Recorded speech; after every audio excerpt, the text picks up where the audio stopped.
أعوذ بالله من الشيطان الرجيم.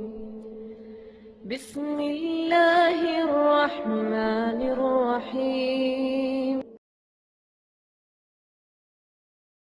ومن أحسن قولا ممن دعا إلى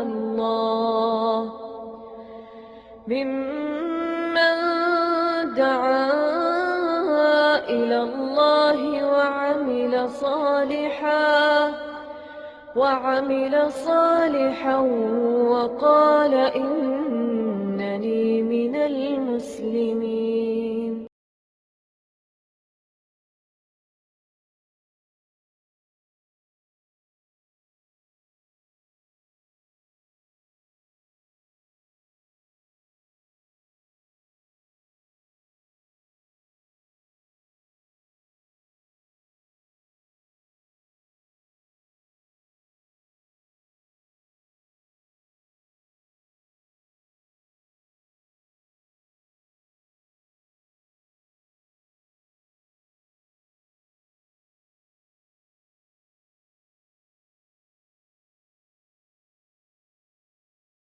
من شرور أنفسنا ومن سيئات أعمالنا من يهده الله فلا مضل له ومن يضلل فلا هادي له وأشهد أن لا إله إلا الله وحده لا شريك له وأشهد أن محمدا عبده ورسوله. أما بعد فأعوذ بالله السميع العليم من الشيطان الرجيم ولتكملوا العدة ولتكبروا الله على ما هداكم ولعلكم تشکرون. گزشتہ درس میں نماز عید کے مسائل جو ہیں وہ ذکر کیے گئے تھے، اور اس سے پہلے نماز جمع بین الصلاتین، دو نمازوں کو اکٹھے کر کے پڑھنا، مسافر کا اور نماز قصر مسائل تھے، اور مسائل عید کے ضمن میں کچھ باتیں بچ گئی تھیں جو کہ آج ہم انشاءاللہ پڑھتے ہیں، اور وہ تھا کہ عید والے دن مستحب اعمال کون کون سے ہیں، کون کون سے ایسے کام ہیں جو عید والے دن کرنے چاہیے.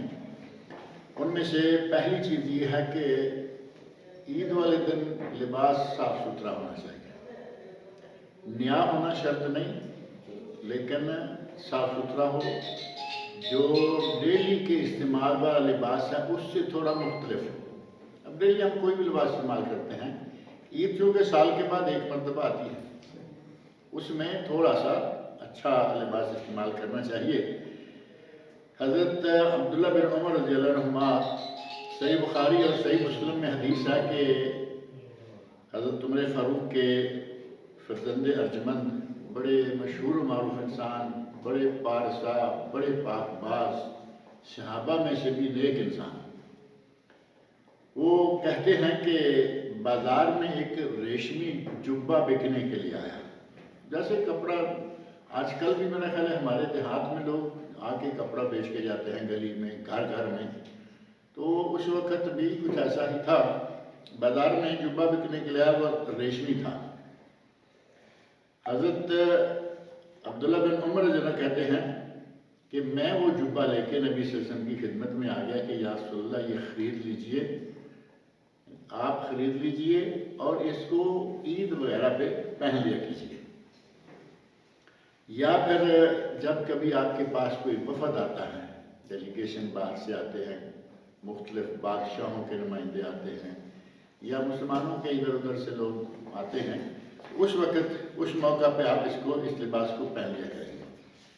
تو نبی صلی اللہ علیہ وسلم نے اس لباس کو دیکھ کے فرمایا انما هذه لباس من لا خلاق له، یہ تو اس کا لباس ہے جس کا دنیا میں، آخرت میں، یا یوں کہیں کہ جس کا کوئی حصہ نہیں ہے.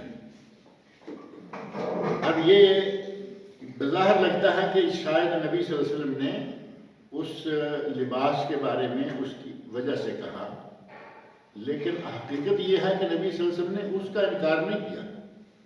انکار اس بات کا کیا کہ وہ لباس ریشم کا تھا، اور ریشم مردوں کے لیے اسلام میں حرام ہے، جیسا کہ سونا بھی حرام ہے مردوں کے لیے، ریشم بھی حرام مردوں کے لیے، اور یہی دونوں چیزیں ہیں امت اسلامیہ کی عورتیں استعمال کریں، ان کے لیے جائز ہے، حلال ہے، نعمت ہے۔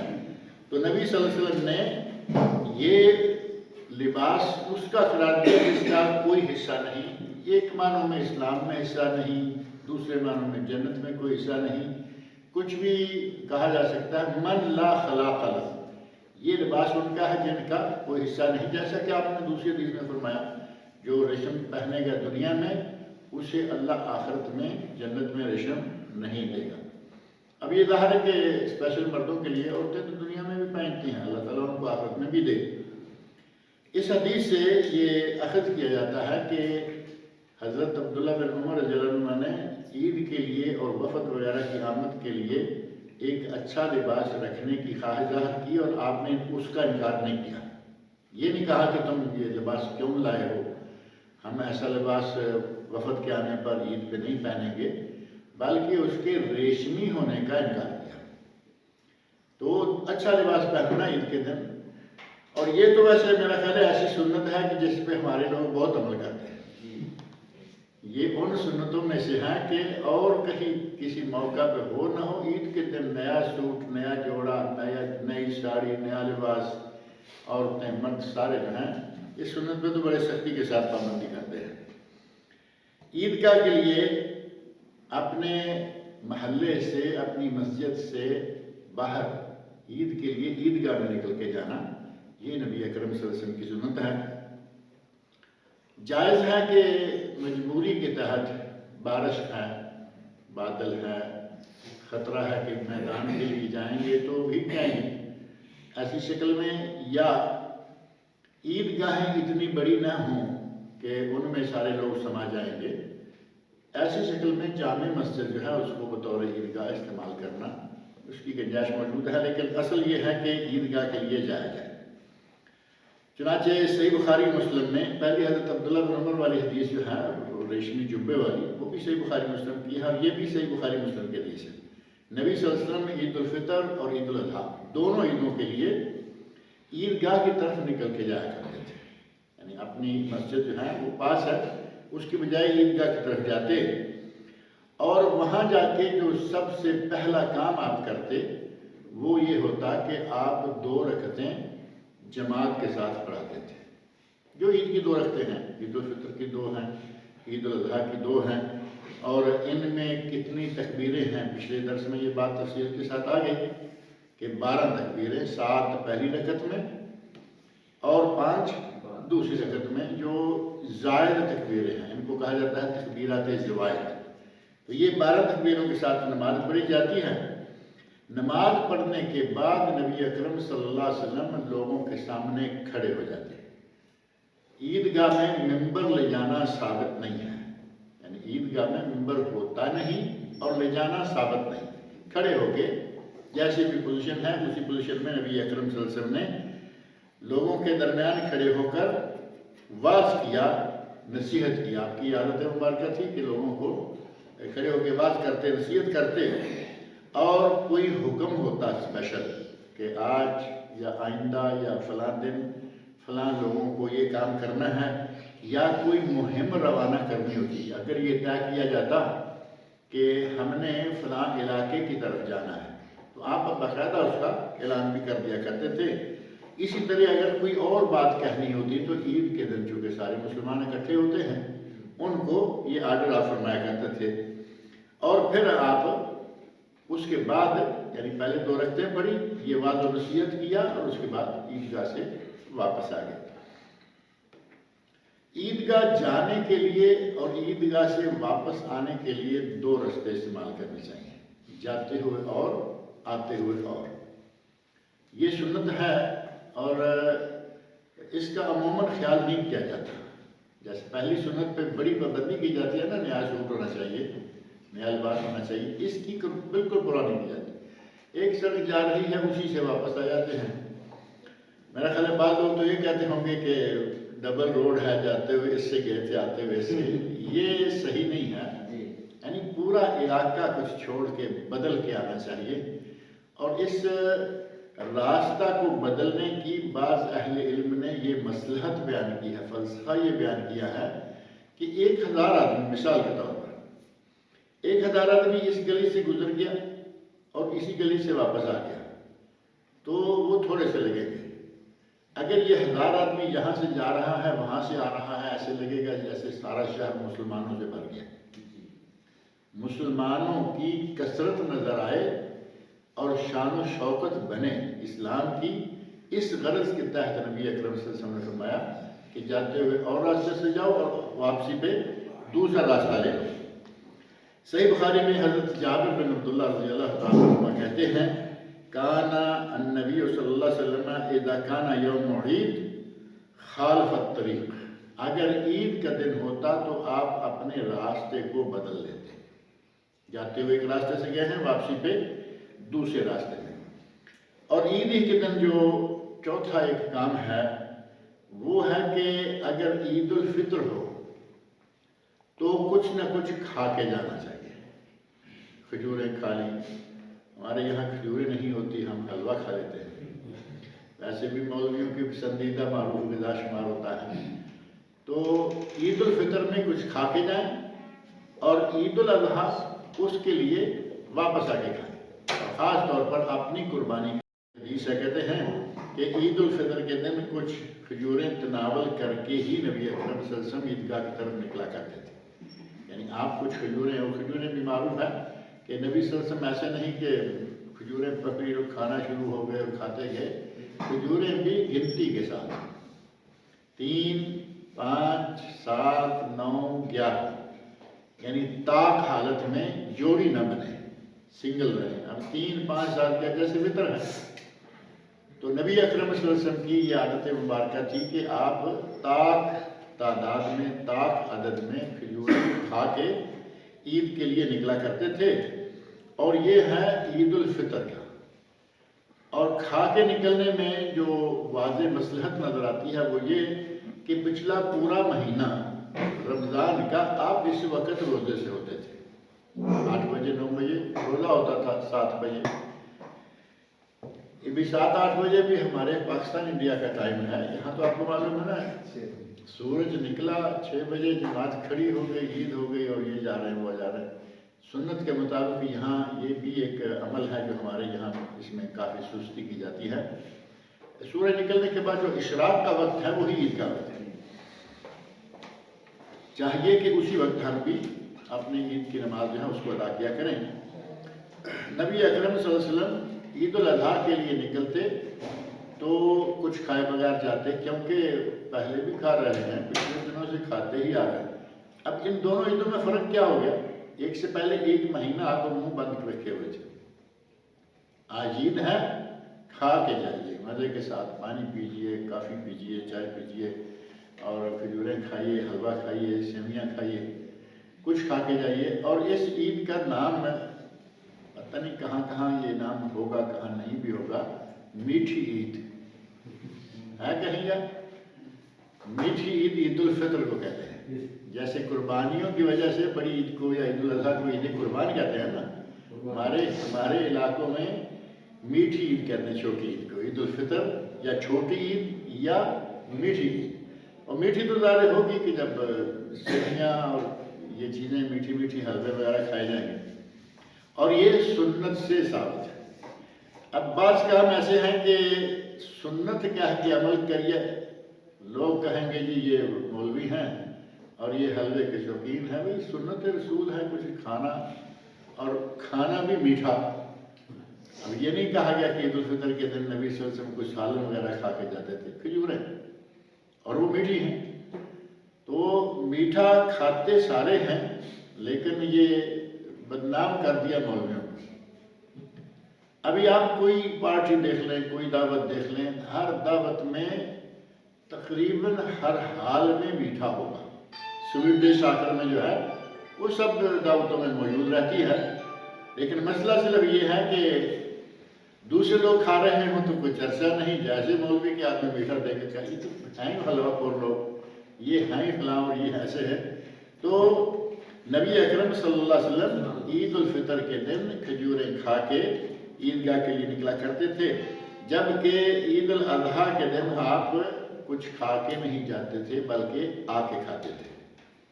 سنن ترمذی اور سنن ابن ماجہ میں حسن درجہ کی سند کے ساتھ حضرت بریدہ رضی اللہ عنہ بیان کرتے ہیں کہ عید الفطر کے لیے آپ کھجوریں تناول فرما کے جاتے اور عید الاضحیٰ کے دن کچھ کھاتے نہیں حتیٰ کہ نماز پڑھ لیتے اور نماز پڑھنے کے بعد واپس آ کر کچھ کھاتے۔ اور بعض روایت سے پتہ چلتا ہے کہ آپ آ کر عموماً اپنی قربانی کا گوشت کھاتے، یعنی آپ نے جو گوشت ذبح کیا ہے وہی بنوا کے وہی کھاتے۔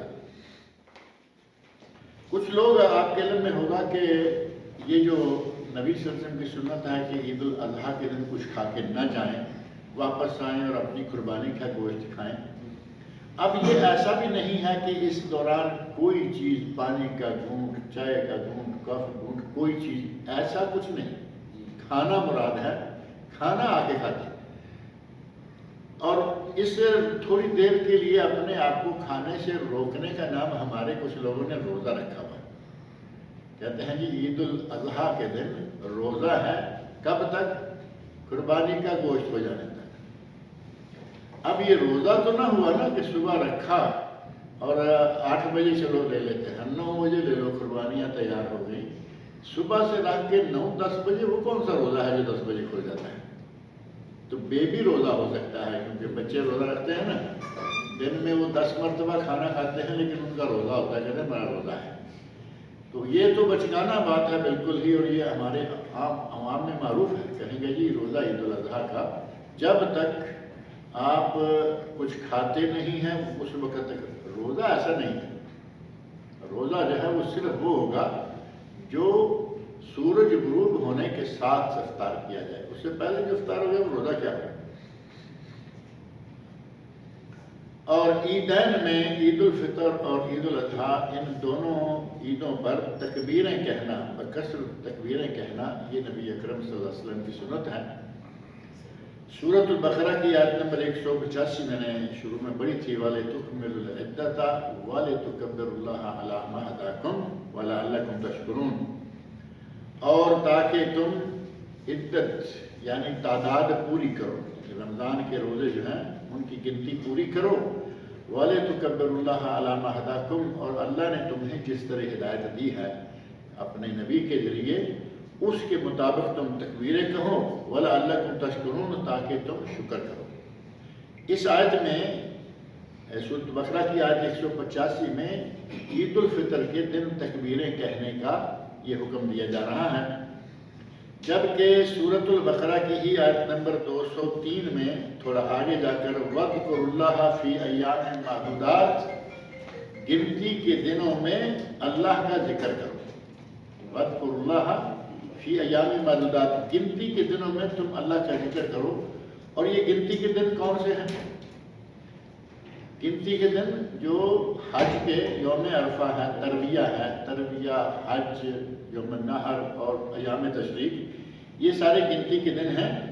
اور دوسری جگہ سورۃ الحج میں جا کے فرمایا کذالک سخرھا لکم لتکبروا اللہ علی ما ھداکم، اللہ رب العزت نے ان چوپایوں کو، جانوروں کو تمہارے لیے مسخر کر دیا تاکہ تم ان پر اللہ کی بڑائی بیان کرو۔ تکبیریں یعنی تکبیر پھیرنا ذبح کرنے کے لیے بھی، اور کھاتے اٹھتے بیٹھتے تکبیر پڑھنا بھی، جیسا کہ عید الاضحیٰ میں ہوتا ہے۔ اور عید الفطر کی تکبیر جو ہے وہ کب شروع ہوتی ہے؟ صبح سے لے کے عید کی نماز پڑھ لینے تک۔ آپ نے عید کی نماز پڑھ لی، فارغ، تکبیریں بھی ساتھ ہی کرتے ہیں، لیکن عید الاضحیٰ کے دن کی تکبیریں جو ہیں وہ لمبی ہوتی ہیں۔ یوم عرفہ کی صبح سے لے کر جس دن لوگ میدان عرفات میں روانہ ہوتے ہیں، اس دن سے لے کر ایام تشریق کے آخر تک۔ اب یوم عرفہ 9 تاریخ، عید یا یوم نحر 10 تاریخ، اور آگے 3 دن ایام تشریق، یہ ہو گئے 5 دن۔ یہ جو 5 دن حج کے ہیں، ان 5 دنوں میں تکبیر عید الاضحیٰ کے موقع پر مسلسل کہتے رہنا ہے۔ مسلسل کہیں، نمازوں کے بعد کہیں، اٹھتے بیٹھتے آتے جاتے کہیں، تو یہ تکبیریں جو ہیں یہ گویا کہ ایام تشریق کے آخری وقت تک بعض لوگوں نے کہا کہ عصر کے ساتھ ختم کر دیں، کیونکہ نمازوں کے بعد ہے تو عصر جو ہے ایام تشریق کی آخری ہوگی 13 ذوالحج کی، اور چونکہ ایام تشریق میں سے دن مغرب تک رہتا ہے، بعض نے کہا کہ مغرب تک تکبیریں، اور تکبیریں کون سی ہیں وہ ہمارے معروف ہے تکبیروں میں اللہ اکبر، اللہ اکبر، لا الہ الا اللہ، واللہ اکبر، اللہ اکبر وللہ الحمد، یہ تکبیریں ہیں۔ اور بعض روایات میں یہ آتا ہے کہ نبی صلی اللہ علیہ وسلم نے یہ تکبیریں جو ہیں حضرت عبداللہ بن مسعود رضی اللہ عنہ جو ہیں ان سے یہ بات ثابت ہے کہ وہ ایام تشریق میں یہ تکبیریں کہا کرتے تھے، اللہ اکبر، اللہ اکبر، لا الہ الا اللہ، واللہ اکبر، اللہ اکبر وللہ الحمد۔ اسی طرح سنن کبریٰ بیہقی میں ایک روایت ہے جس میں حضرت عبداللہ بن عباس رضی اللہ عنہ کی سند سے یہ 3 بار کہنا بھی ثابت ہے اور اس کی سند بھی صحیح ہے۔ پہلا یہ کہ 2 مرتبہ اللہ اکبر، اللہ اکبر، لا الہ الا اللہ، واللہ اکبر، اللہ اکبر وللہ الحمد، یہ 2 مرتبہ ہونے شروع میں۔ حضرت عبداللہ بن عباس رضی اللہ عنہ کی جو روایت بحقی میں ہے سند کے اعتبار سے بھی وہ صحیح ہے، اس میں ہے اللہ اکبر، اللہ اکبر، اللہ اکبر، لا الہ الا اللہ، واللہ اکبر، اللہ اکبر وللہ الحمد، یعنی اللہ اکبر شروع میں 3 مرتبہ۔ حضرت ابن عباس کی روایت میں 3 مرتبہ، سند صحیح ہے، اور حضرت ابن مسعود کی روایت میں 2 مرتبہ اور سند صحیح ہے۔ اس کا معنی یہ ہوا کہ جو کر لے کوئی حرج نہیں ہے۔ میرا خیال ہے یہاں آپ لوگ سنتے ہوں گے، جو لوگ عید حرم میں پڑھتے ہیں وہ بھی سنتے ہوں گے، جو یہاں پڑھتے ہیں جامعات میں یا عیدگاہ میں وہ بھی سنتے ہیں، یہاں عموماً 3 مرتبہ کہتے ہیں، عموماً جو سننے میں آتا ہے کہ یہ اللہ اکبر 3 مرتبہ لیتے ہیں۔ حضرت عبداللہ بن عباس سے صحیح سند کے ساتھ وہ بھی ثابت ہے۔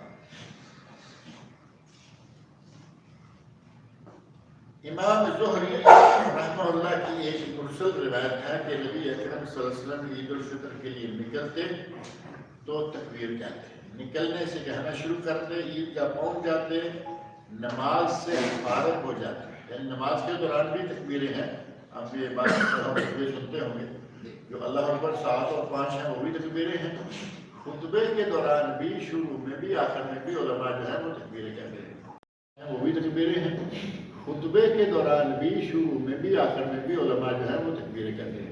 اس کا مطلب یہ ہوا کہ نماز کے آخر تک، خطبے کے آخر تک تکبیر کا سلسلہ جاری رہتا ہے۔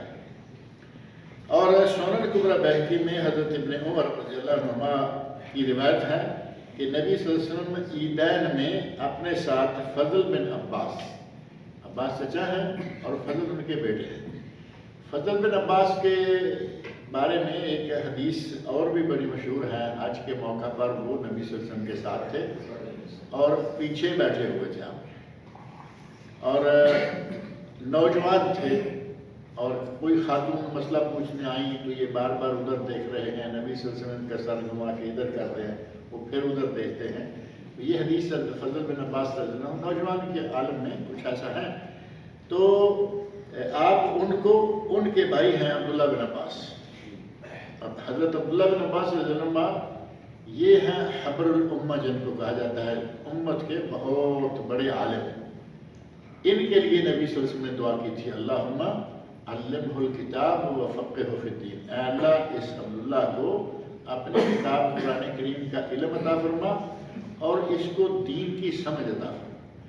تو قرآن کریم کا علم اللہ رب العزت نے واقعی حضرت عبداللہ بن عباس رضی اللہ عنہ، جن کو ترجمان القرآن بھی اس لیے کہا جاتا ہے، ترجمان القرآن، یعنی قرآن کا ترجمانی وہ کر سکتے ہیں۔ ان کی روایات تفسیری جتنی بھی ہیں عموماً تمام دیگر صحابہ، تابعین اور دیگر لوگوں کی روایات پر ان کو ترجیح دی جاتی ہے، کیونکہ نبی صلی اللہ علیہ وسلم کی دعا کے ساتھ ہے۔ تو نبی صلی اللہ علیہ وسلم جب عید کے لیے نکلتے تو فضل بن عباس، عبداللہ بن عباس، یہ دونوں بھائی چچا زاد، علی، جعفر، حسن، حسین، یہ نواسے اور داماد اور چچا زاد، اور اسامہ بن زید اور زید بن حارثہ۔ زید بن حارثہ جو نبی صلی اللہ علیہ وسلم کے بیٹے شمار ہوتے تھے، کچھ عرصے کے لیے متبنہ بنائے گئے، پھر بعد میں جب اللہ رب العزت نے سورۃ الاحزاب کے شروع میں یہ حکم نازل فرما دیا، ادعوہم لآبائہم، لوگوں کو ان کے باپوں کے نام سے پکارو، یعنی یہ سلسلہ جو ہمارے اڈاپٹ کرنے کا ہے نا، اڈاپٹ کرنے کا سلسلہ پہلے سے تھا، عہد جاہلیت میں چلتا رہا، اور نبی صلی اللہ علیہ وسلم نے اس کو باقاعدگی کے ساتھ بند نہیں کیا۔ اللہ رب العزت نے قرآن کریم میں آیت نازل فرمائی اور پھر اس کے بعد آپ نے بند کیا، اور زید بن محمد جو آپ کے بیٹے کے طور پر مشہور تھے، اس کے بعد آپ نے فرمایا کہ یہ زید بن حارثہ ہے، زید بن حارثہ، لیکن بیٹا رہے تھے ایک عرصہ، ایک مدت اپنے سمجھو کہ ہاتھوں پالا تھا، بہت پیار تھا، حتیٰ کہ ان کا بیٹا جو آگے ہے اسامہ، حضرت زید بن حارثہ کا بیٹا ہے اسامہ، اسامہ بن زید رضی اللہ عنہما، اسامہ کو نبی صلی اللہ علیہ وسلم بہت ہی چاہتے تھے، جیسے اپنے نواسے ہیں حسن اور حسین، انہی کی عمر کے یہ حضرت اسامہ رضی اللہ عنہ، تو تینوں کے لیے گویا کہ آپ کا پیار جو ہے وہ ایک جیسا تھا، دو نواسے اور ایک پوتا۔ نبی صلی اللہ علیہ وسلم ان کے ساتھ کھیلا کرتے، ان کے ساتھ ہنستے اور ان کے ساتھ بہت پیار کرتے تھے۔ یہی وجہ ہے کہ ایک واقعہ پیش آیا، آپ کے ذہن میں ہوگا، کہ کسی عورت نے چوری کر لی، نبی صلی اللہ علیہ وسلم کے عہد میں کسی عورت نے چوری کر لی۔ اب یہ معاملہ نبی صلی اللہ علیہ وسلم کی عدالت میں پہنچا، تو آپ نے ظاہر ہے کہ جو انصاف تھا، اللہ رب العزت نے قرآن کریم میں اس کی سزا مقرر کر رکھی ہے، والسارق والسارقۃ فاقطعوا ایدیہما، چور مرد ہو چور عورت ہو اس کا ہاتھ کاٹ دو، تو نبی صلی اللہ علیہ وسلم نے ہاتھ کاٹنے کا حکم دے دیا۔ وہ خاتون جو ہیں وہ کسی بڑے خاندان کی تھی، جیسے کہتے ہیں شریف خاندان تھا، اشرافیہ میں سے، تو لوگوں نے کہا، انہوں نے کہا کہ لڑکی کا ہاتھ کٹ جائے گا، بے عزتی ہوگی، عمر بھر کے لیے داغ لگ جائے گا، یہ ہے وہ ہے، کوئی آدمی سفارش کرے نبی اکرم صلی اللہ علیہ وسلم سے کہ اس کو معاف کر دیا جائے۔ جن کی چوری ہوئی ہے وہ بھی معاف کرنے کے لیے تیار ہیں، ہم اپنے حق سے تنازل کرتے ہیں، ودرا کرتے ہیں، اور نبی اکرم صلی اللہ علیہ وسلم سے یہ بات کہی جائے تو کوئی آپ کی طرف جانے کے لیے ہمت نہیں کر رہا۔ پہلے نمبر پر کہ آپ نے فیصلہ دے دیا۔ دوسرا یہ تھا کہ نبی صلی اللہ علیہ وسلم کے پاس تو وہ آدمی جائے جس کی بات سنی جانے کی توقع بھی ہو۔ ہر آدمی تو یہ نہیں کہہ سکتا نا کہ اس کی مانیں گے۔ بالآخر جو سارے لوگوں نے طے کیا، کہا کہ اسامہ کو کہو، یعنی نبی صلی اللہ علیہ وسلم کا اتنا پیار تھا اسامہ کے ساتھ اور اتنی ان کی بات آپ مانتے تھے کہ سارے لوگوں نے مل کے یہ طے کیا کہ اسامہ بن زید سے کہو کہ وہ جا کے سفارش کریں۔ لوگوں نے اسامہ بن زید رضی اللہ عنہ سے کہا، اسامہ بن زید رضی اللہ عنہ تیار ہو گئے اور واقعی انہوں نے جا کے نبی صلی اللہ علیہ وسلم کی خدمت میں یہ بات عرض کر دی کہ یا رسول اللہ، بڑے خاندان کی، شریف خاندان کی، عیب لگ جائے گا، یہ جیسا کہ عموماً ایسی باتیں ہوتی ہیں۔ نبی اکرم صلی اللہ علیہ وسلم کا چہرہ مبارک سرخ ہونا شروع ہو گیا اس کی بات سنتے سنتے۔ بالآخر آپ نے اس موقع پر وہ مشہور الفاظ ارشاد فرمائے جو اگر اصل الفاظ کے ساتھ نہیں تو ترجمے کے ساتھ تقریباً سب کو معلوم ہوں گے۔ لو سرقت فاطمہ تو بنت محمد، اسامہ یہ تو فاطمہ ہے جو بھی ہے، اگر فاطمہ میری بیٹی فاطمہ تو زہرا، فاطمہ بنت محمد، اگر فاطمہ تو زہرا میری بیٹی بھی چوری کرتی لقطعت یدہا، تو میں اس کا بھی ہاتھ کاٹ دیتا۔ انصاف کا اور عدل کا تقاضا یہ تھا کہ چوری کوئی بھی کرے، بڑے خاندان کا ہو، چھوٹے خاندان کا ہو، درمیانے کا، یہ جو طبقات ہیں وہ ہمارے بنائے ہوئے ہیں۔ اللہ رب العزت کے یہاں کوئی طبقہ نہیں ہے۔ اللہ کے یہاں طبقات کیا ہے؟ ان اکرمکم عند اللہ اتقاکم، تم میں سے اللہ کے نزدیک سب سے زیادہ معزز، سب سے زیادہ مکرم اور عزت والا وہ ہے جو زیادہ تقوی والا ہے، پرہیزگار ہے۔ وہاں پیسے کی کوئی قیمت نہیں، وہاں قبیلے کی کوئی قیمت نہیں ہے، وہاں عمل کی قیمت۔ آپ نے فرمایا کہ اگر فاطمہ میری بیٹی بھی چوری کرتی، اتفاق سے اس عورت کا نام بھی فاطمہ تھا، اتفاق سے اس عورت کا نام بھی فاطمہ ہے. فرمایا لو سرقت فاطمہ بنت محمد، مطلب یہ تھا کہ یہ بھی فاطمہ ہے کہ اب میری بیٹی فاطمہ بھی چوری کرتی لقطعت یدہا، تو میں اس کا ہاتھ بھی کاٹ دیتا. پھر نبی اکرم صلی اللہ علیہ وسلم نے ساتھ یہ فرمایا کہ تم سے پہلی امتیں تباہ اسی لیے ہو گئی تھی کہ وہاں ان امتوں میں یہ رواج ہو گیا تھا کہ اگر کوئی بڑا آدمی گناہ کرتا، کوئی جرم کسی کا ارتکاب کرتا، تو اس کو وہ چھوڑ دیتے، کوئی نہ کوئی بہانہ بنا کے اسی طرح کے بڑا ہے اور یہ ہے وہ ہے. اور اگر کوئی غریب چھوٹے طبقے کا آدمی ہوتا، وہ گناہ کرتا، کوئی جرم کرتا، تو اس پہ سزا نافذ کی جاتی تھی. وہ لوگ اس وجہ سے تباہ کیے گئے. معنی یہ تھا کہ ہم یہ کام نہیں کریں، اور باقاعدہ اس عورت کا ہاتھ جو ہے وہ کٹوا دیا گیا. تو یہ ہے حضرت اسامہ بن زید رضی اللہ عنہ، جن کو نبی صلی اللہ علیہ وسلم کے یہاں ایک مقام حاصل تھا، بڑا پیار حاصل تھا.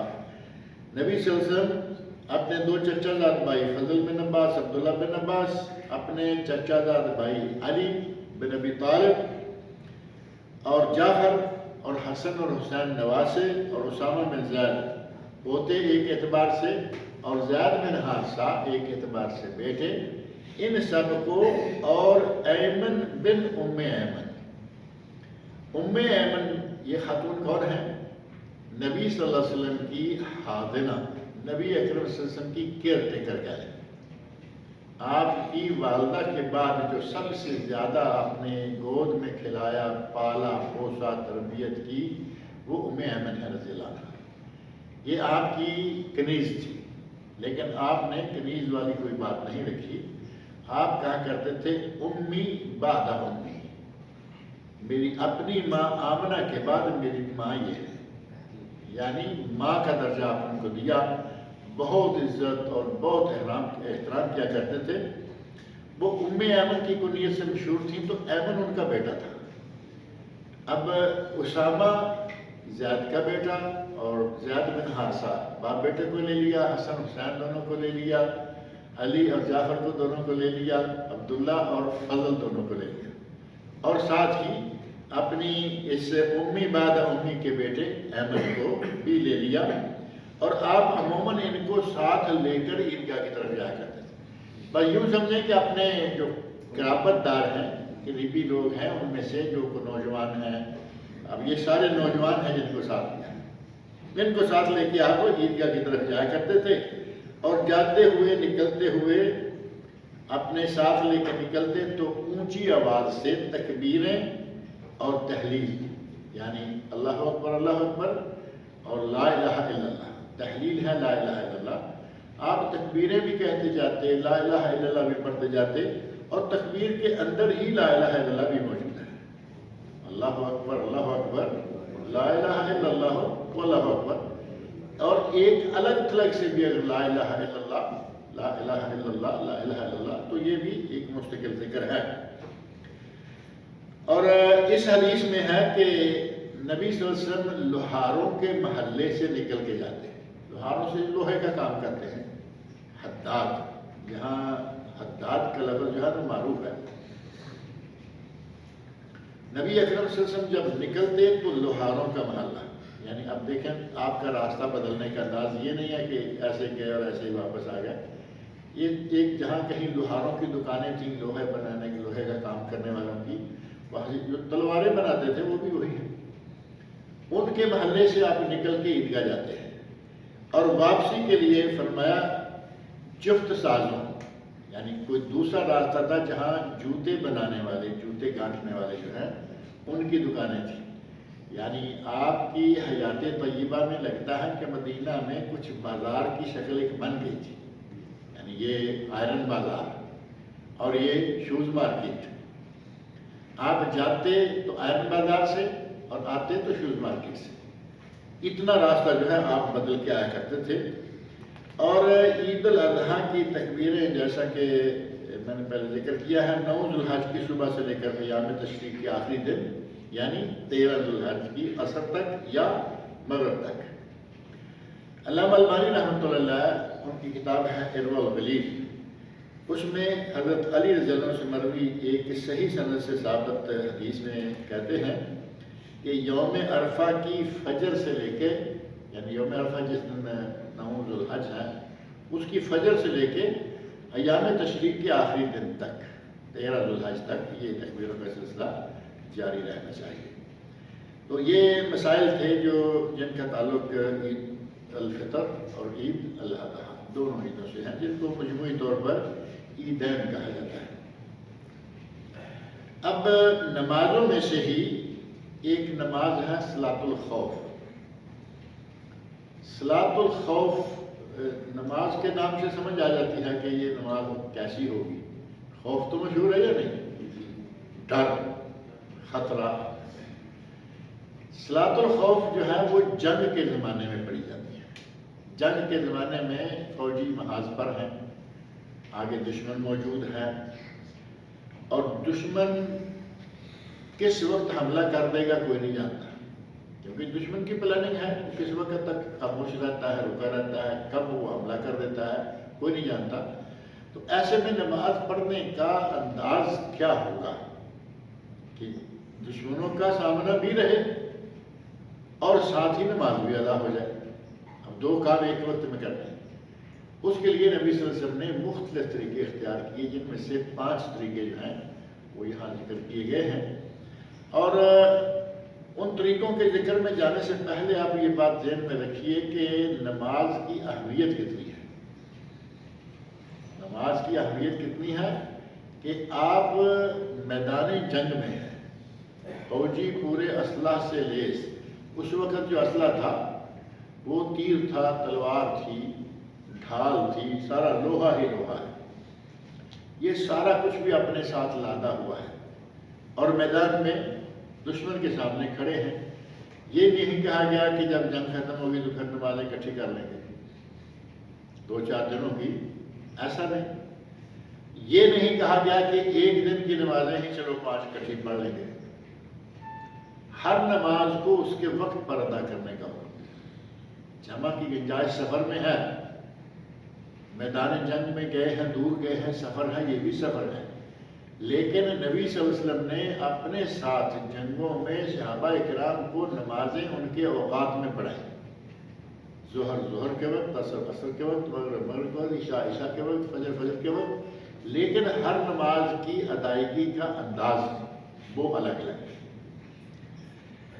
اس سے نماز کی اہمیت کا اندازہ ہو جاتا ہے کہ نماز کو باجماعت، نماز کی اہمیت اور ساتھ ہی جماعت کی بھی اہمیت ہے۔ یہ نہیں ہے کہ بھائی ٹھیک ہے یہاں چونکہ حالات ایسے بنے ہوئے ہیں، اب جماعت کون کراتا پھرے گا یا کیسے کرائیں گے۔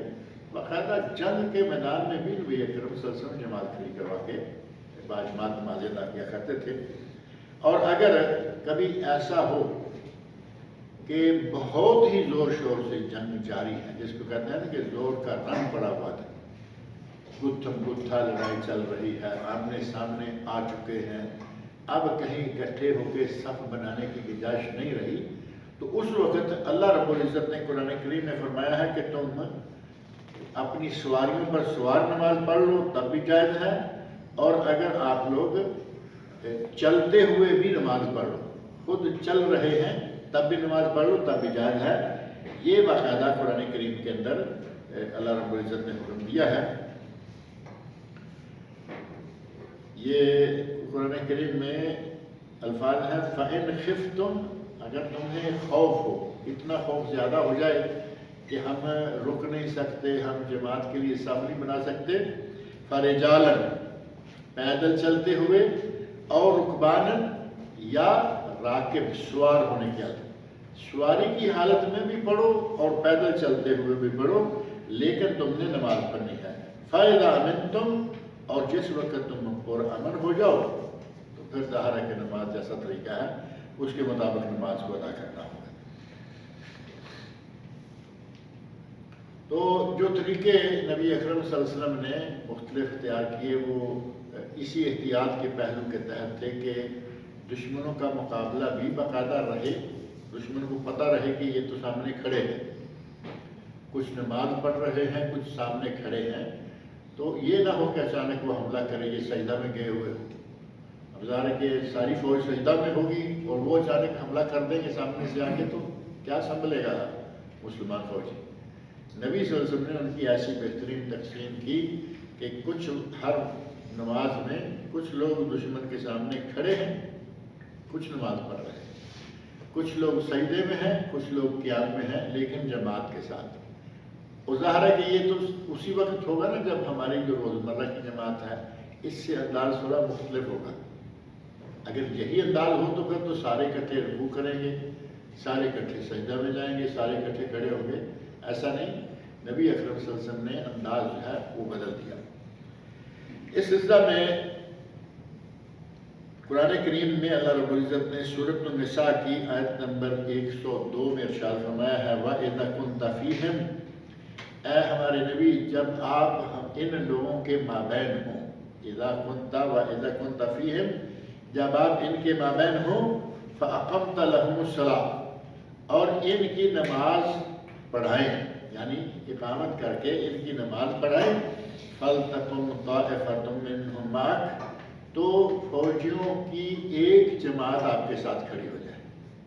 ہم فوجیوں کی 2 جماعتیں کر لیں، آدھے آدھے کر لیں، آدھے آپ کے ساتھ کھڑے ہو جائیں، وَلِيَأْخُذُوا أَسْلِحَتَهُمْ، اور اپنا اسلحہ بھی پکڑ کے رکھیں، یعنی اسلحہ جو تیر ہیں، تلواریں ہیں، جو کچھ بھی ہے ڈھالے ہیں، وہ لے کے باقاعدہ اسی کے ساتھ ہی وہ آپ کے ساتھ نماز کے لیے کھڑے ہو جائیں۔ فَإِذَا سَجَدُوا فَلْيَكُونُوا مِنْ وَرَائِكُمْ، جب تم سجدہ کرو، نبی صلی اللہ علیہ وسلم امام کے طور پر سجدہ کریں، پہلی صف جو ہے وہ ان کے ساتھ ہی سجدہ کر لے، تو دوسری جماعت جو ہے وہ پیچھے کھڑی رہے گی۔ ایک صف نے سجدہ کر لیا، چلے گئے، دوسری صف کھڑی ہے، وہ سجدہ کے لیے نہیں گئے بلکہ سمع اللہ علیہ کے بعد کھڑے ہوئے، تو اب وہ کھڑے ہیں۔ اور ظاہر ہے کہ نبی اکرم صلی اللہ علیہ وسلم نے جب یہ طریقہ بتایا ہوا ہے، صحابہ کرام اس پہ عمل کریں گے۔ وَلْتَأْتِ طَائِفَةٌ أُخْرَىٰ لَمْ يُصَلُّوا فَلْيُصَلُّوا مَعَكَ، اب جو جنہوں نے آپ کے ساتھ نماز نہیں پڑھی وہ آئیں گے اور وہ آپ کے ساتھ نماز پڑھیں گے۔ وَلْيَأْخُذُوا حِذْرَهُمْ وَأَسْلِحَتَهُمْ، اور وہ دوسرا جو آج گروہ آئے گا وہ بھی آ کے اپنے بچاؤ کے ساتھ، یعنی حِذْرَهُمْ، اپنے بچاؤ کے لیے جو اسلحہ وغیرہ اس نے لیا ہوا ہے، ہتھیار لیے ہوئے ہیں، وہ ہتھیار اور اسلحہ بھی لگا کے رکھے گا اور بچاؤ کی جو چیز ہے وہ اپنے ساتھ رکھے گا، یعنی اسلحہ اور تیر تلوار جو کچھ ہے وہ ساتھ رکھیں گے، اور 2 جماعتیں جو ہیں باری باری نبی اکرم صلی اللہ علیہ وسلم کے ساتھ نماز مکمل کریں گے۔ اب اس کا جو صحیح طریقہ کتب حدیث میں آیا کہ وہ کیسے ہوگا، کس انداز سے وہ پڑھیں گے، قرآن کریم میں چونکہ یہ مختصر حصہ ہے سورۃ النساء، وہ تو یہ کہے کہ سورۃ النساء آیت 102 نماز کی اہمیت اور جماعت کی اہمیت۔ ہم معمولی کام سے جماعت چھوڑ دیتے ہیں، معمولی کام سے، کوئی بڑی بات نہیں، کوئی بڑی مجبوری نہیں، جماعت چھوڑ دی، جبکہ صحابہ کرام کو نبی صلی اللہ علیہ وسلم میدانی جنگ میں دشمن کے سامنے کھڑے ہو کر بھی جماعت سے نماز ادا کرنے کا باقاعدہ حکم دے رہے ہیں، تعلیم دے رہے ہیں۔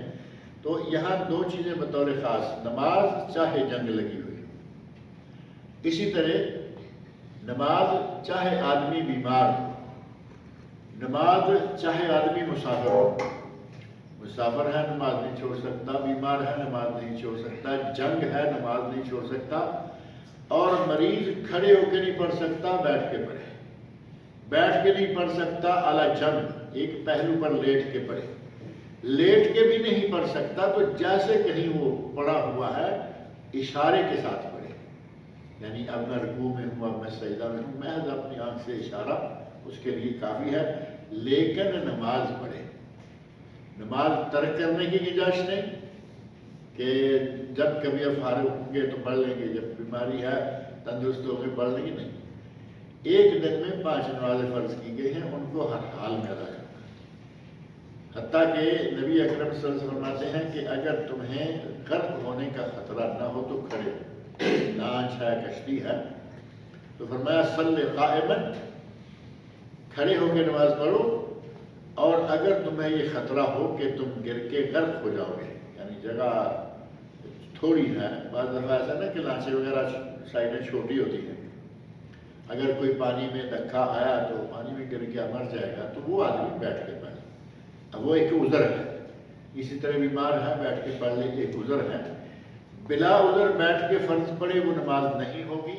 نفل پڑھے تو ثواب آدھا رہ جائے گا. میرا خیال ہے کہ پہلے یہاں کدے تفصیل سے بات ہوئی تھی. بغیر عذر کے نفل سنتیں بیٹھ کے پڑھے ثواب آدھا. فرض بیٹھ کے پڑھے کوئی ثواب نہیں, نماز نہیں ہوگی. اور نبی اکرم صلی اللہ علیہ وسلم کو اللہ رب العزت نے یہ مقام دیا تھا کہ آپ کھڑے ہو کے پڑھیں یا بیٹھ کے پڑھیں, آپ کا ہمیشہ ثواب جو ہے وہ پورا ہوتا ہے. تو یہاں نماز خوف یا صلاۃ الخوف کی جو 5 شکلیں حدیث میں آئی ہیں, ان میں سے پہلی شکل یہ ہے کہ امام ہر گروہ کو ایک سلام کے ساتھ 2 رکعتیں پڑھائے گا. اب یہ ایک آسان سا طریقہ ہے. ایک لشکر ہے, میدان جنگ میں پہنچے ہوئے ہیں, محال ہے, سامنے دشمن ہے, اور مثال کے طور پر 500 آدمی ہیں. 500 آدمی کو 250 کی 2 جماعتیں بنا لیں. ایک جماعت نبی اکرم صلی اللہ علیہ وسلم کے ساتھ جماعت میں شامل ہو گئی. آپ نے تکبیر کہی, 2 رکعتیں نماز, 2 رکعتیں پڑھ کے سلام پھیرا. یہ جو 250 ہیں وہ کھڑے ہیں دشمن کے سامنے, اپنا اسلحہ لے کے تیار کھڑے ہیں. ان میں سے کسی کو یہ ہمت نہ ہو کہ اچانک حملہ کر سکے. یہ جو جماعت ہے 250 والی, نبی صلی اللہ علیہ وسلم کے ساتھ کھڑے ہوئے اور باقاعدہ آپ نے 2 رکعتیں جماعت کے ساتھ پڑھائیں اور سلام پھیرا تو یہ فارغ ہو گئے. اب یہ اٹھ کے دوسرے لوگوں کی جگہ چلے جائیں گے اور وہ آ جائیں گے ان کی جگہ پر جہاں نبی اکرم صلی اللہ علیہ وسلم موجود ہیں, اور اب 2 رکعتیں آپ ان کو پھر پڑھائیں گے. فوجیوں کی کتنی رکعتیں ہوئیں؟ 2 اور نبی صلی اللہ علیہ وسلم کی 4. یعنی امامت کے حوالے سے آپ کو 2 رکعتیں 2 مرتبہ پڑھانی پڑی. آپ کی ہو گئی 4, لیکن فوجیوں کی 2 پہلی جماعت کی, 2 ہی دوسری جماعت کی. یہ ہے ایک آسان طریقہ جس میں ہمارے لیے بھی سمجھنا کوئی مشکل نہیں. آدھے لوگ آ کے پڑھ کے گئے 2 رکعتیں, پھر آدھے آئے 2 رکعتیں پڑھ کے گئے. امام کی 4 ہو جائیں گی اور مقتدیوں کی 2 رکعتیں رہیں گی جو کہ میدان جنگ کی نماز ہے. ایک طریقہ یہ بیان ہوا ہے جو کہ صحیح بخاری اور صحیح مسلم میں ہے, اور حضرت جابر بن عبداللہ رضی اللہ عنہ اس کے راوی ہیں. کہتے ہیں کہ نماز کے لیے اذان کہی گئی. باقاعدہ یہ بھی نہیں ہے کہ بغیر اذان کے بغیر اقامت کے, باقاعدہ اذان کہی گئی اور اقامت ہوئی. تو اس کے بعد نبی اکرم صلی اللہ علیہ وسلم نے ایک گروہ کو 2 رکعتیں پڑھائی, پھر وہ پیچھے چلے گئے اور پھر آپ نے دوسرے گروہ کو 2 رکعتیں پڑھائیں. گویا کہ آپ کی 4 ہو گئی اور فوجیوں کی 2 رکعتیں ہو گئی. صحیح بخاری اور صحیح مسلم میں یہ طریقہ وارد ہے.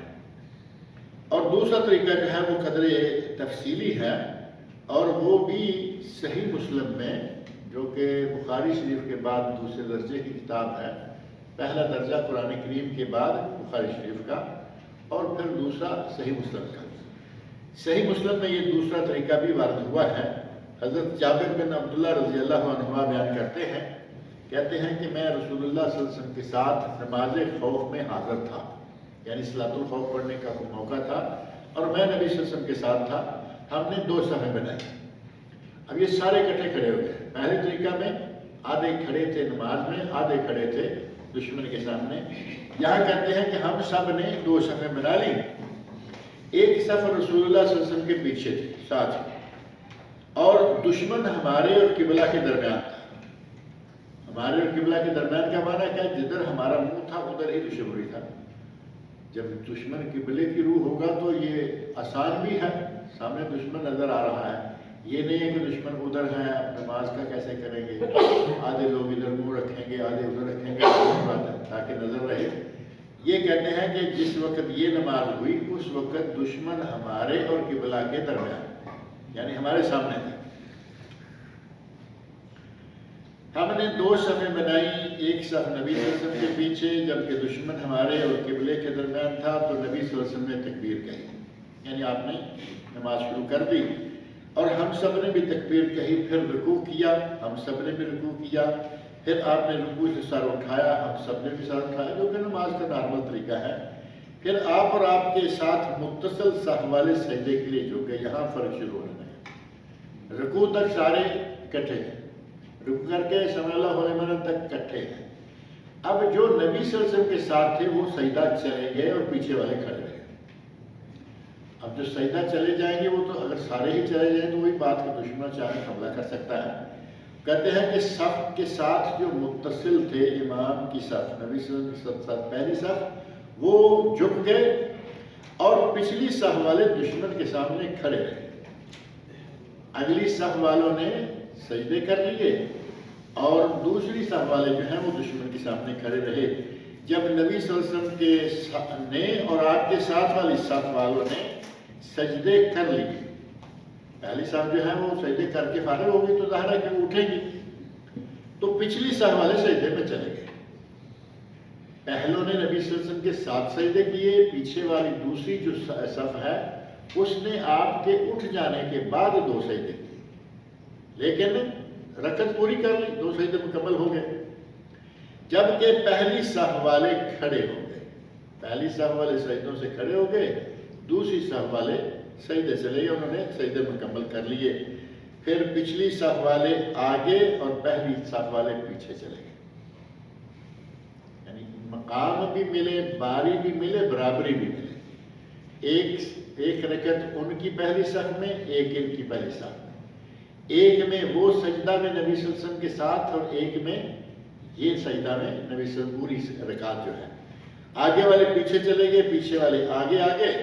نبی اکرم صلی اللہ علیہ وسلم نے پھر وہ رکعت جو پڑھی، رکوع کیا اور ہم سب نے بھی رکوع کیا، پھر آپ نے اپنا سر اٹھایا، ہم سب نے بھی رکوع سے اپنا سر اٹھایا، پھر آپ اور آپ کے ساتھ متصل صف والے، اب جو پیچھے والے آگے آئے تھے وہ پہلی صف والے ہو گئے، وہ سجدے کے لیے جھک گئے اور دوسری صف والے دشمن کے سامنے کھڑے رہے۔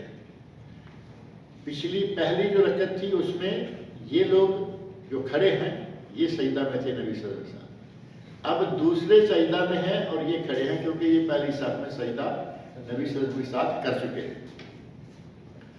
جب نبی صلی اللہ علیہ وسلم نے اور آپ کے ساتھ متصل صف والوں نے سجدے کر لیے تو پچھلی صف والے سجدے میں گر گئے، یعنی یہ اب فارغ ہو گئے نا سجدے سے، اٹھ کے یہ بیٹھ گئے اتحیات کے طور پر، اور جو پیچھے والے ہیں انہوں نے 2 سجدے کر لیے۔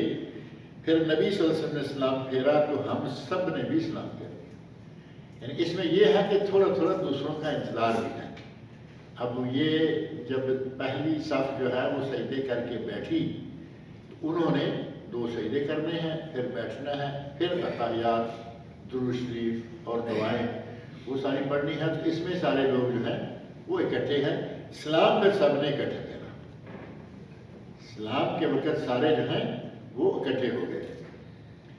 حضرت جابر رضی اللہ عنہ نے مثال دیتے فرمایا، جس طرح تمہارے یہ پہرے دار اپنے امراء کے ساتھ ہیں، یہ جو پہرے دار ہوتے ہیں نا، کیا کہیں گے، باڈی گارڈز جمعہ جماعتیں ہوتی ہیں اور باڈی گارڈز بھی نمازیں اسی طرح پڑھتے ہیں۔ حضرت جابر نے فرماتے ہیں کہ جنگ میں اسی طرح نماز ادا کی کہ جس طرح تمہارے باڈی گارڈ نماز ادا کرتے ہیں۔ اگر 2-4 لوگ باڈی گارڈ ہوں تو آدھے جو ہیں وہ جماعت میں اس طرح رہتے ہیں اور باری باری آگے پیچھے ہو کے، یعنی صلاۃ الخوف، وہ بھی تو انہوں نے تو باڈی گارڈ کرنی ہے نا، کہ کہیں ایسا نہ ہو کہ ہمارے چیف کو کوئی اڑا نہ دے، تو وہ نماز بھی پڑھتے ہیں لیکن یہ انداز میں اختیار کرتے ہیں۔ تو یہ 2 طریقے ہیں جو کہ صلاۃ الخوف کے نام سے معروف ہیں، اور 3 طریقے ابھی باقی ہیں جو انشاءاللہ اگلے درس میں پڑھیں گے۔ اللہ رب العزت مجھے اور آپ سب لوگوں کو نمازوں کی پابندی کرنے، جماعت کے ساتھ نماز ادا کرنے کی توفیق عطا فرمائے۔ اب اگر کوئی سوال ہے تو آپ کر لیں۔ پچھلی بار روزوں کے بارے میں معلوم کیا عرفے کا جو روزہ ہوتا ہے یہاں پہ تو 9 تاریخ کو رہتے ہیں، انڈیا پاکستان میں 1 دن بعد رہتا ہے۔ کیا چیز؟ عرفے عرفے کا روزہ جو ہے نا وہ معروف ہے کہ آج تک ہر ملک میں عرفے کا روزہ 9 تاریخ کو ہوا کرتا تھا، ٹھیک ہے؟ اب یہاں 9 تاریخ آج ہے سعودی عرب میں، اور آج روزہ ہے۔ انڈیا پاکستان میں بنگلہ دیش میں لوگ 9 تاریخ کو روزہ رکھتے، جس دن 9 ہوتی تھی، ٹھیک ہے، اور وہاں 9 تاریخ ایک دن کے بعد ہوتی ہے چاند کے حساب سے۔ اب موجودہ پوزیشن جو ہے نا وہ بدل گئی ہے، موجودہ پوزیشن بدل گئی ہے، لیکن شریعت تو نہیں بدل گئی نا، شریعت تو وہی ہے کہ 9 تاریخ کو روزہ رکھنا۔ اس کا طریقہ کار یہی ہے کہ ریڈیو، ٹیلی ویژن، اخبارات آج کل ساری چیزیں جو ہیں ٹائم پہ بتا رہے ہیں حاجی کہاں ہے، عرفہ میں ہیں، کہاں ہے، تو ٹھیک ہے، آپ لوگوں کا جی چاہے تو آپ اس دن بھی روزہ رکھیں۔ اب ٹیلی ویژن دیکھ رہے ہیں کہ صبح لوگ عرفات میں جائیں گے، روزہ رکھیں، اور اگلا دن 9 تاریخ کا ہم پھر روزہ رکھ لیں، تو کیا اس میں کوئی مشکل ہے؟ یہ تو سارے دن روزوں کے لیے، عید کا دن چھوڑ کر باقی سارے دنوں میں روزہ رکھنا سنت ہے، ثواب ہے، بہت ہی زیادہ ثواب۔ عید کی وجہ 2 ہو جائیں گے، یہ باتیں بھی ختم ہو جائیں گی، اور دونوں میں سے کوئی ایک دن تو عرفے کا ہوگا نہیں ہوگا، کوئی شک والی بات بھی نہیں ہے۔ ایک دن حاجی عرفہ میں تھے، اگلے دن ہماری 9 تاریخ عرفہ والی تاریخ، لہذا یہ کوئی ایسا پریشان کا مسئلہ نہیں ہے۔ اس میں بلا وجہ لوگوں نے بہت لے دے کی، بڑی باتیں، بڑے فتوے، سیدھی سی بات ہے کہ ہم میڈیا کو لے کے ہم شریعت تو چینج نہیں کر رہے ہیں نا، میڈیا میں پتہ چل رہا ہے کہ آج لوگ کہاں ہیں، اس دن کے حساب سے روزہ رکھ لیں، اور 9 تاریخ جو امت آج تک رکھتی آئی ہے اس حساب سے بھی روزہ رکھیں۔ انڈیا پاکستان والوں کو روزہ ثواب ہے، 2 عرفے۔ ابھی جب صلاۃ الخوف کا جب حضرت فرمایا، سلام ایک ساتھ جو ہے کشور کو سامنے پورے ایک صف جو ہے وہ پوری نماز سلام جب پھیریں گے ہاں پورے ہاں، جب سلام پھیریں گے تو سارے اکٹھے ہو جائیں گے۔ مطلب یہ ہے کہ سجدے کی حالت میں سارے نہ ہوں، سجدے کی حالت میں تو دیکھ نہیں پانا، بیٹھے ہوئے بھی آدمی اچانک آنے والوں کو دیکھ سکتا ہے، کھڑے ہیں تو دیکھ سکتا ہے، سجدے میں اکٹھے نہ، یا 2 جماعتیں ہو جائیں، یا ایک ہی وقت میں ایک صف سجدے میں دوسری کے۔ یہ والوں کو کرنا ہے تاکہ دشمن کو پتہ نہ چلے کتنے لوگ ہیں، پیچھے اگر لوگ کھڑے ہیں آنے والے سجدے میں، پیچھے لوگ کھڑے ہیں تو دشمن کو کتنے لوگ ہیں نظر نہیں آتے۔ اس بات کا نہیں کوئی اتنی اہمیت، لوگوں کو پتہ چلے نہ چلے، ان کو سامنے معلوم ہے کہ لوگ ہیں، ان کو صرف اتنا پتہ ہونا چاہیے کہ لوگ کھڑے ہیں۔ ہم حملہ کریں گے تو وہ سوئے ہوئے نہیں، لیٹے ہوئے نہیں۔ اب رہا گنتی کا تو وہ تو آمنے سامنے پتہ ہوتا ہے، دونوں دوسروں کو پتہ ہوتا ہے کہ یہ کتنے لوگ ہیں، ہمارے کتنے لوگ ہیں، سوائے اگر کوئی اکٹھے ہوں رات کو تو پتہ نہیں چلتا۔ اور اس کا پتہ چلانے کے لیے بھی اگر آپ غزوات کا، جنگوں کا مطالعہ کریں تو پتہ چلتا ہے کہ پتہ کرنے کے لیے کہ کتنے لوگ ہیں، وہ آدمی گیا جاسوسی کے طور پر گیا، جا کے اب گنتی تو کر نہیں سکتا نا کوئی اندھیرے میں کتنے لوگ تھے، یہ پوچھا کہ انہوں نے کتنے اونٹ پکائے یا کتنی بکریاں ذبح کی اور کتنے لوگ کھا سکتے ہیں، یہ فوج اتنے لوگوں پر مشتمل ہے۔ اس اندازے سے وہ سارے ایک دوسرے کے بارے میں یہ خبر لے لیا کرتے تھے کہ کتنے لوگ ہیں۔ عید کا کس ٹائپ سے ہوتی ہے؟ انڈیا میں ہمارے قبرستان میں ہی بنا دیتے ہیں عید کا، ایک سائڈ کارنر میں، ایک سائڈ میں الگ سے عیدگاہ، جنازہ گاہ، اسی کو جنازہ گاہ، اسی کو عیدگاہ، ان کو سامنے قبرستان نہ آئے، سائڈ میں رہتا ہے، پیچھے کی طرف آپ پیچھے وہی نا پیچھے قبریں رہ جاتی ہیں، تو جگہوں کے اعتبار سے تو کوئی حرج نہیں، حالانکہ قبرستان سے نماز کو دور رکھنا چاہیے۔ ہمارے ادھر گاؤں میں سر میں سمجھ رہا ہوں کہ عموماً بنا ہوا ایسا ہی ہوتا ہے، وہیں عید پڑھتے ہیں، وہیں پھر نماز جنازہ پڑھتے ہیں، ساتھ ہی وہ دفن بھی کرتے ہیں۔ شہر میں تو ایسا نہیں ہے یار، سب جو انڈیا میں 11 بجے عید کی نماز ادھر ہی کرتے ہیں، کیسے؟ جو عید کی نماز 10-11 بجے شروع کرتے ہیں، وہ لیٹ اس لیے کرتے ہیں کہ قربانی ہے، عید الفطر میں قربانی کوئی نہیں، آرام سے پڑھیں گے، جائیں گے، وہ یار دوسری جلدی پڑھتے ہیں، قربانی والی جو ہے وہ جلدی پڑھتے ہیں کیونکہ جا کے بکرے ذبح کرنے ہوتے ہیں، تو یہ وہ خاص اس کے لیے دلیل نہیں ہے، اس کا وقت چونکہ سورج نکلنا شروع ہو جاتا ہے، جلدی پڑھے، فارغ ہو جائے۔